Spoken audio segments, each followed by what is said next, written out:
Shalom, salam jumpa seluruh jemaat yang dikasihi oleh Tuhan. Terpujilah Tuhan yang senantiasa memberkati perjalanan kehidupan kita hari lepas hari sampai pada saat ini. Di minggu yang terakhir, di bulan yang terakhir di tahun 2020 ini, kita ada hanya karena anugerah Tuhan.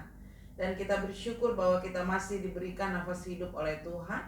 Dan itulah sebabnya mari kita gunakan setiap waktu dalam kehidupan kita untuk menyenangkan hati Tuhan, untuk melakukan kehendak Tuhan di dalam kehidupan kita. Saat ini kita akan bersama-sama memuji Dia, kita akan merenungkan kebenaran firman-Nya. Saya mengajak jemaat sekalian, mari bersama-sama kita menyanyi dari nyanyian kemenangan iman nomor 44, kesukaan bagi dunia, ayat yang pertama dan ayat yang kedua. Hai dunia, bersyukurlah menyambut Tuhanmu. Sediakan Dia tempat mulia, dan angkat suaramu, dan angkat suaramu, dan angkat suaramu. Hai dunia, bersukalah, elukan rajamu, dan sungai, padang, lembah, dan gunung, nyanyikan syukurmu, nyanyikan syukurmu, nyanyikan syukurmu. Kita bersyukur untuk apa yang Tuhan buat bagi kita dalam kehidupan ini. Mari sebelum kita merenungkan firman Tuhan, kita berdoa. Kepadamu Tuhan, pada saat ini kami mempersembahkan pujian dan syukur. Engkau Allah kami yang maha baik, Engkau Allah kami yang maha setia, yang menyatakan kasih dan kemurahan-Mu buat kami sekalian. Kami ada sebagaimana adanya saat ini Tuhan, semua karena pertolongan dan campur tangan-Mu di dalam kehidupan kami. Menikmati setiap pertolongan Tuhan dari waktu ke waktu, saat demi saat dalam setiap perjuangan kehidupan kami. Kami mengucap syukur ya Bapa, bahwa segala perkara kami boleh jalani bersama-sama dengan Tuhan. Terima kasih ya Tuhan untuk anugerah-Mu di sepanjang hari ini. Dalam seluruh aktivitas dan kegiatan kami, Tuhan boleh ada bersama-sama dengan kami. Dan waktu ini kami mau gunakan untuk memuji-Mu Tuhan, menyembah-Mu Tuhan, merenungkan kebenaran firman-Mu. Tuhanlah kiranya yang akan menolong kami, mengurapi kami dengan kuasa dan pimpinan Roh Kudus, sehingga firman Tuhan yang akan kami baca dan akan kami renungkan, kami boleh pahami, untuk kami boleh lakukan di dalam kehidupan kami. Terima kasih ya Tuhan, kami serahkan kehidupan kami ke dalam tangan-Mu. Demi nama Tuhan Yesus Kristus kami berdoa dan mengucap syukur. Amin. Jemaat yang dikasihi oleh Tuhan, renungan firman Tuhan pada hari ini telah saya pilih dari kitab Yesaya. Yesaya pasal yang ke-9 ayat yang ke-5, juga dari Injil Matius pasal yang ke-5 ayat yang ke-9. Yesaya pasal yang ke-9 ayat yang ke-5, beginilah firman Tuhan. Sebab seorang anak telah lahir untuk kita, seorang putera telah diberikan untuk kita. Lambang pemerintahan ada di atas bahunya, dan namanya disebutkan orang Penasihat Ajaib, Allah yang perkasa, Bapa yang kekal, Raja Damai. Matius pasal yang ke-5 ayat yang ke-9 berbunyi demikian. Berbahagialah orang yang membawa damai, karena mereka akan disebut anak-anak Allah. Tema kita pada saat ini ialah menjadi pembawa damai. Saudara-saudara yang dikasihi oleh Tuhan, di perbatasan antara negara Chili dan negara Argentina, ada satu monumen yang mereka dirikan yang dinamai Christ of the Andes. Maksud monumen ini didirikan ialah untuk menyatakan suatu perjanjian perdamaian di mana pada satu ketika negara Chili dan negara Argentina itu sedang bermusuhan. Terjadi pertempuran sengit di antara kedua negara tersebut, sehingga setiap hari pada waktu itu yang terdengar hanyalah bunyi letusan senjata. Ya, pada akhirnya perasaan letih, perasaan bosan menghampiri rakyat di kedua negara tersebut, terutama pasukan tempurnya. Mereka sungguh merasa jenuh, sungguh merasa bosan. Setiap saat mereka harus ada di medan pertempuran dalam negara yang begitu berdampingan, yang begitu dekat ini. Hingga satu ketika timbul keinginan dari mereka untuk hidup berdamai. Timbul keinginan dari mereka untuk hidup berdampingan dan mengakhiri perang yang terjadi. Nah, saudara-saudara yang dikasihi oleh Tuhan, itulah sebabnya bahwa perwakilan kedua negara akhirnya melakukan pertemuan. Nah, melakukan pertemuan dengan cara bahwa mereka naik di atas gunung Andes, ya. Dan kemudian bahwa daerah itu menjadi tapal batas di kedua negara tersebut. Disitulah mereka mengadakan pertemuan, bernegosiasi, menyampaikan keinginan-keinginan damai mereka satu sama lain.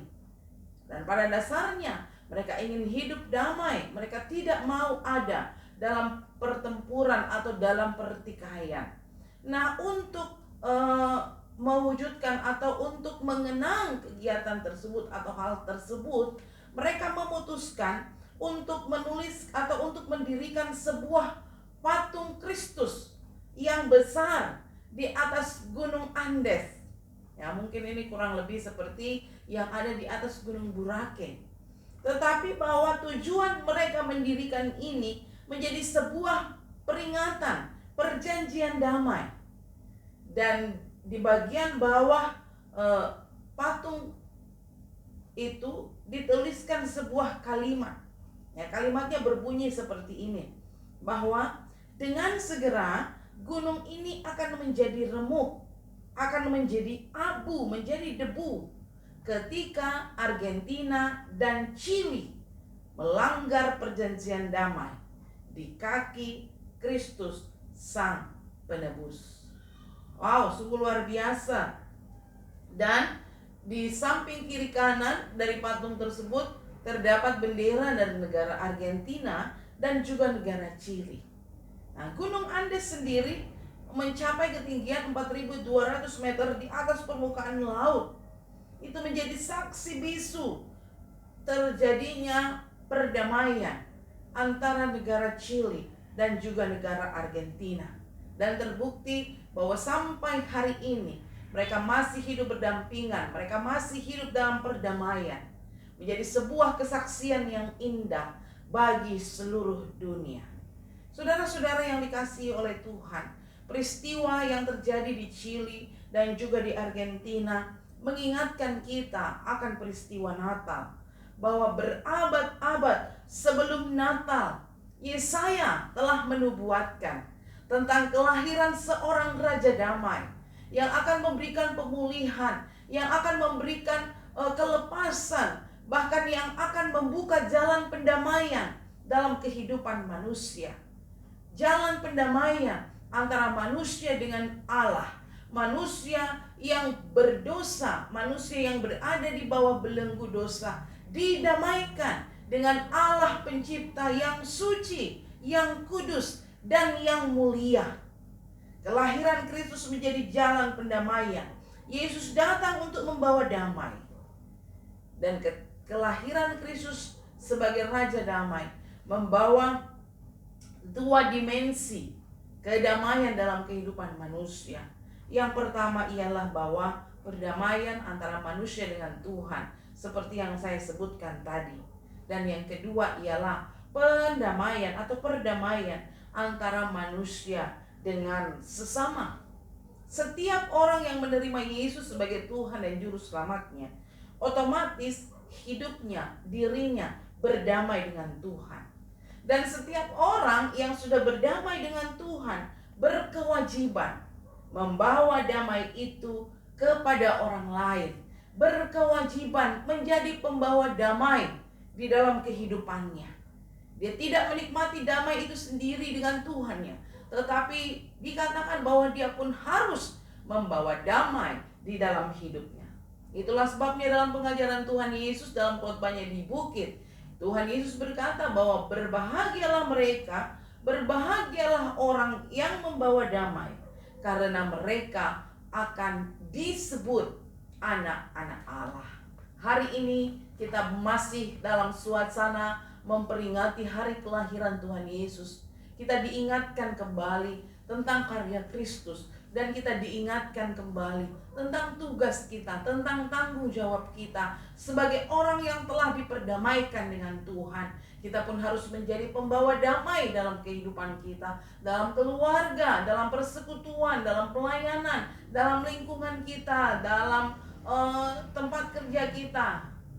Tuhan mau kita pun menjadi pembawa damai, sebab itu adalah yang telah dikerjakan Allah, yang telah dikerjakan Kristus di dalam kehidupan kita. Mari kita bersyukur untuk karya Tuhan melalui kelahirannya, melalui apa yang telah Dia kerjakan, dan mengimplementasikannya di dalam kehidupan kita sebagai pembawa-pembawa damai. Amin. Tuhan memberkati kita akan firman-Nya. Mari saudara, kita mengakhiri persekutuan kita dan kita berdoa. Kami datang kepadamu Tuhan dengan segala syukur kami. Terima kasih ya Bapa, Engkau telah lahir ke dalam dunia melalui Yesus Kristus yang menjadi pembawa damai di dalam kehidupan kami, memulihkan hubungan kami, dan kami mengucap syukur atas karya-Mu. Jadikanlah kami juga pembawa-pembawa damai dalam kehidupan ini. Mungkin ada hal-hal yang tidak menyenangkan buat kami, yang kami alami, tetapi mampukan kami untuk hidup dalam firman-Mu Tuhan, untuk hidup melakukan firman-Mu, sebab kami percaya itulah yang Engkau kehendaki di dalam kehidupan kami. Bersama dengan seluruh jemaat, kami mau membawa hidup kami ke dalam tangan Tuhan. Bentuklah kami seturut dengan kehendak-Mu. Bentuklah kami seperti tanah liat di tangan penjunan, dibentuk seturut dengan maksud Allah, sehingga kami mampu melakukan kehendak Allah di dalam kehidupan kami. Bapa kami di dalam surga, kami berdoa kepadamu pada saat ini. Biarlah mengakhiri hidup atau mengakhiri kegiatan kami di tahun 2020 ini, kami semakin punya komitmen untuk hidup menyenangkan hati Tuhan. Kuatkan dan teguhkanlah iman kami semua.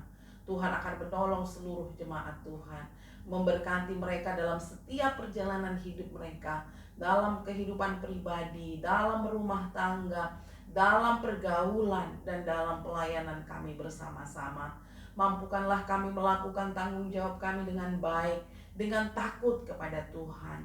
Berkatilah pekerjaan mereka semua. Apapun yang Tuhan izinkan untuk mereka kerjakan hari ini, biarlah semuanya boleh berhasil, mendatangkan hasil yang baik di dalam kehidupan mereka.